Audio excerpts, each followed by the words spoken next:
শান্ত একটি গ্রাম, কেন্দ্রস্থলে ছিল 100 বছরের পুরনো একটি বটগাছ।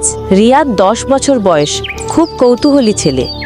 দাদু বলছে, এই বটগাছের নিচে নাকি অনেক পুরনো গুপ্তধন লুকানো আছে, রাতে নাকি আলো দেখা যায়। রিয়াদের চোখ বড় বড়।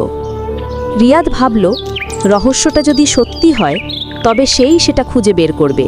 রাতে সবাই ঘুমিয়ে গেলে রিয়াদ একটি লণ্ঠন আর একটি খুন্তি নিয়ে বটগাছের দিকে যায়। রিয়াদ ফিসফিস করে বলে, দেখি দেখি আসলেই এখানে কিছু আছে কিনা।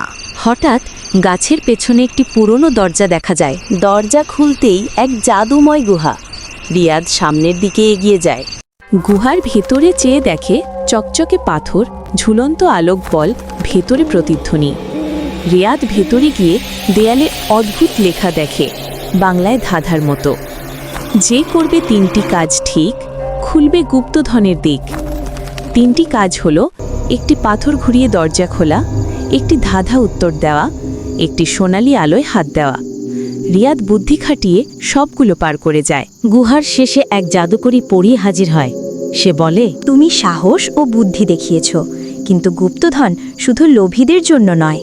রিয়াদ বলে, আমি এটা নিজের জন্য না, গ্রামের স্কুল বানাবো। কথা শুনে পরীটি খুশি হয়ে তাকে গুপ্তধন উপহার দিল। রিয়াদ গ্রামে ফিরে যাচ্ছে এবং ভাবছে যে এই দাদুকে সব বলবে। রিয়াদ বাড়িতে যেয়ে তার দাদুকে সব খুলে বলে এবং সব গুপ্তধন দাদুকে দেখায়। সবাই মিলে স্কুল বানায়। বটগাছের কাছে একটা বোর্ড দেয়, সততা আর সাহসের জয়। গ্রামের সবাই খুশি হয়ে উদযাপন করছে এবং সবাই আনন্দে জীবনযাপন করল। লোভ নয়, বুদ্ধি আর ভালো উদ্দেশ্যই খুলে দেয় গুপ্তধনের দরজা।